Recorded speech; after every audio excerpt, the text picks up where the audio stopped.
Dear artists, I know that a lot of you are struggling to market yourself. Promoting illustrative art online is extremely difficult because frankly there is just way too much of it, and way too much of it is legitimately great, and so much of it deserves to succeed that it's difficult for it to penetrate the market without having some kind of gimmick behind it. A lot of artists find themselves struggling because they have to promote the art themselves. They have to sort of run a one-man show. If you need a YouTube channel to promote your art, you've got to run the YouTube channel. If you need to have a social media or whatever, it's all on you. And I know that a lot of artists are hugely introverted and don't have the easiest time communicating with others to try to collaborate or seeing the worth in their own art to have faith in it, to seek some kind of collaboration. But if you want to break into this market sincerely, if you are trying to have a career as an artist and you want to eventually be able to just do whatever you want and fuck off and go be an artist somewhere, you can do that by teaming up with people, at least for now.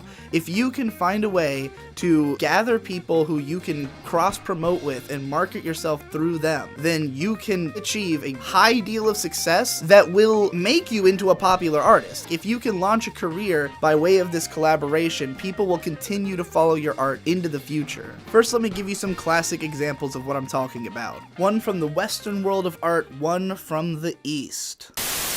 I should note that obviously the most common way that artists work together with other creators is when illustrators do work for light novels or manga or comic books, anything where they're teaming up with a narrative artist. But because this is already such a gigantic market, even in the publishing world, because there are already so many companies making connections between artists and writers and pumping out books, it is much harder for that kind of content to succeed online. Every once in a while there's a breakout web novel that takes off and that artist will be able to develop a career on the basis of their continued involvement in the series, if they continue to be involved in the series. But there are other mediums such as YouTubers and musicians and other things that I'm going to talk about in this video that are much more common to the internet and will be a lot more helpful for an artist who doesn't have any connections to any kind of industry to get promotion through. Our Western story is of the band Gorillaz, a multinationally famous hitmaker who produced 3 classic albums and no shortage of massive singles: Clint Eastwood, Feel Good Inc., etc. This band was built out of a collaboration between a musician and an artist, the same artist who had previously made the comic book Tank Girl. So already a famous artist at this point, which is why he was chosen for this collaboration. However, it's what this would lead to for him that I think makes it worth talking about. Because the Gorillaz launched as a fictional band, where the character designs that this artist had come up with were translated into a band who was supposedly performing these songs, even though most of these were like hip-hop songs that aren't even performed with traditional instruments, nor even feature them in the instrumental. But nonetheless, this was the fictional idea of the Gorillaz, and they went all out on making animated music videos showing this band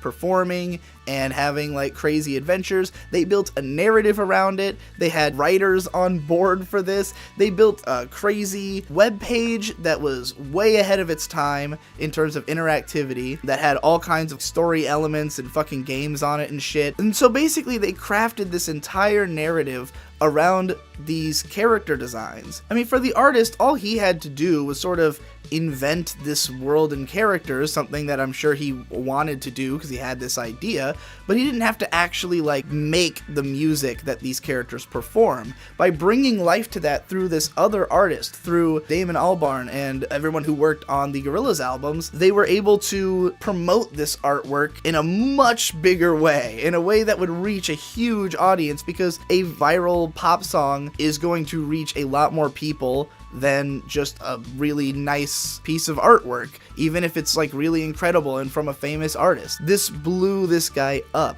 and now he can do literally whatever the fuck he wants with his art. You could just make a Gorillaz art book. You don't even have to draw anything new for it if you don't want to. Just put all the images into a book and sell the book. Or do an art exhibit at a museum because, hey, it's Gorillaz art. Here it is up on display. People will pay to see that. That dude could live forever off of just Gorilla's art, and he keeps making new shit for it, and his art keeps evolving, he keeps aging the characters, he's continued the narrative over the course of 20 fucking years of having these characters age and progress in their storyline. Obviously, the man is like probably quite well to do after being a part of such a massively fucking successful series. And as far as I know, not having been contractually fucked over, but you know, who knows? I don't know, unless I've heard that. I can't say for sure.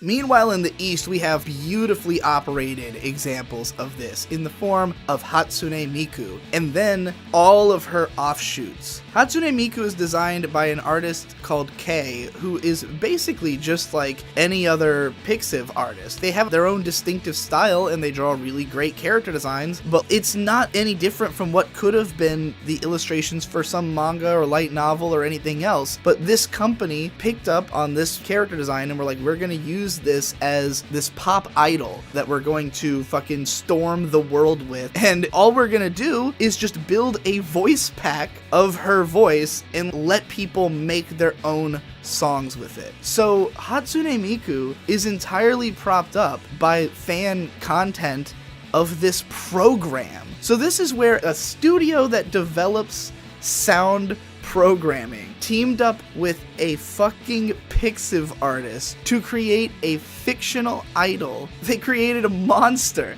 Then they followed this up with the Miku Miku dance program, which allowed anybody to just take a simple model of the Vocaloid characters and make them dance. This explodes through the internet, and so now everyone's making their own videos and their own songs out of Hatsune Miku. Any ambitious musicians out there who want to also cling to this artist as a means for their success, now that the artwork at the center of it is taking off, then musicians are attaching themselves to that. And this is where we get the artist Ryo,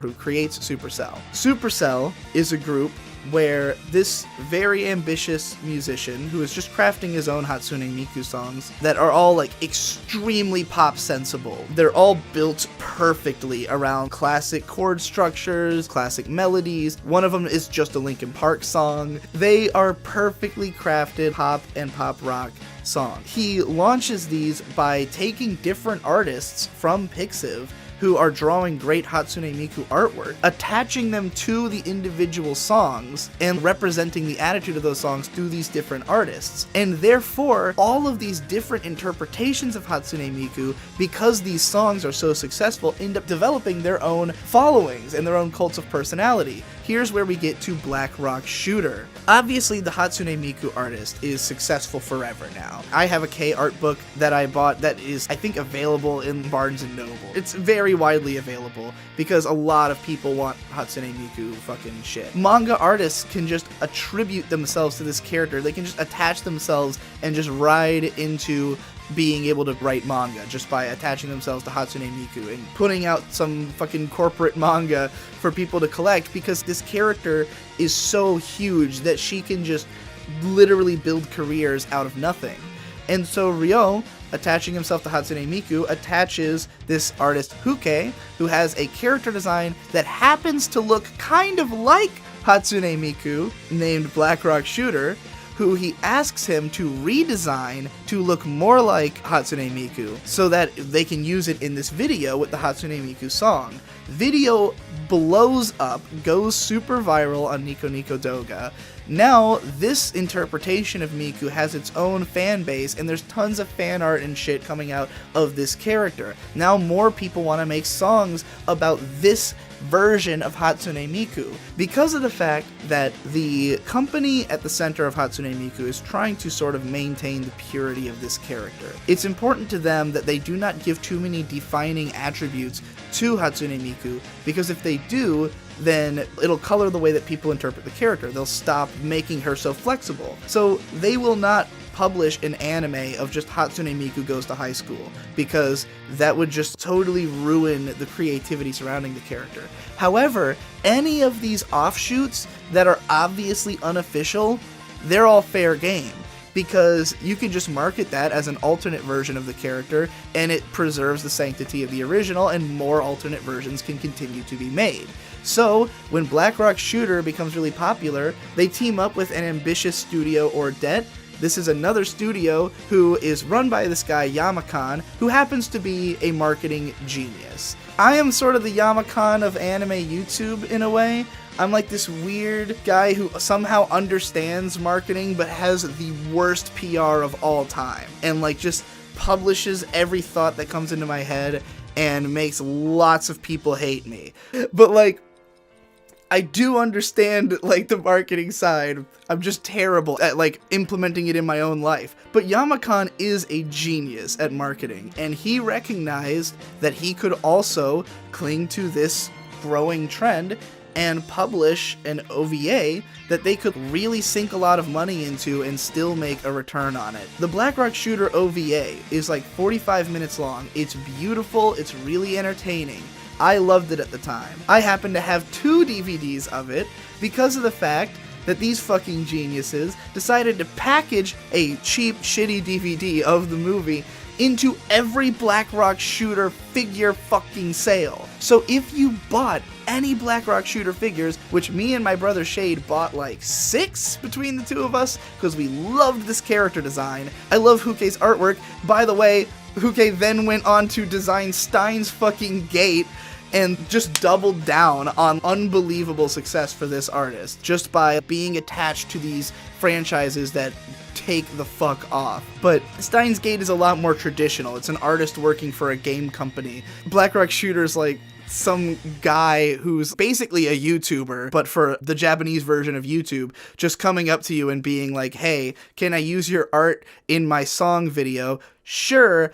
Oh, now you're a multinationally famous fucking artist. You gotta try to make those connections. Like, that's what's going to help you to take off. Now, here's an untested idea that I'm going to propose. And I don't think this is gonna make anybody super famous, but if somebody can successfully launch this to at least like a decently successful Patreon, and then they can fund further expansion on it into other mediums through that success, then this could snowball into a very successful career. But the right artist has to do this. Don't try to do this if you're not actually a good artist, but you know who you are. Or maybe you don't know who you are, but if all of your friends are telling you that you're like really, really good and they're like people with good taste, like find friends who are harsh critics and get them to tell you that your art is great. That will be when you know that you have like, you are good whether you know it or not. Step 1, let's team up with cosplayers. I think it would be really interesting if we had people who were making character designs that maybe would translate into great outfits, then have cosplayers design those outfits and showcase them. I think it would be like a really creative way to just like invent 2 different facets of this character at the same time. The original illustration and what it would be interpreted like in real life.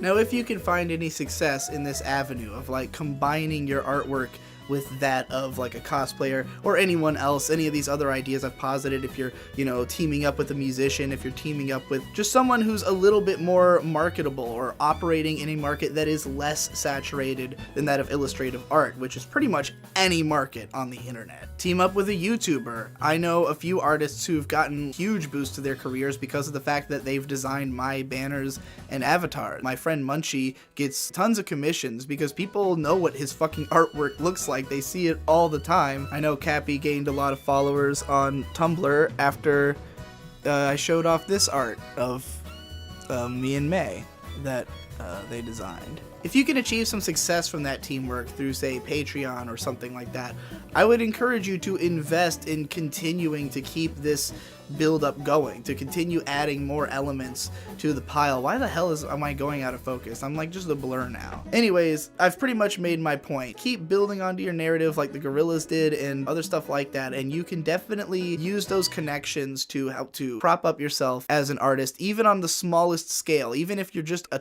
artist on Twitter and you have friends on Twitter who are starting up musicians who are only on Twitter. I know a lot of people who, like a musician who's been trying to break out for 3 years followers and just hasn't really broken past the barrier of who their Twitter followers are as their audience. If you can team up with other people who are in that sort of situation, that collaboration might lead to something. If you can combine your sort of markets and create a narrative out of it. Anyway, I've rambled long enough. Somebody try this.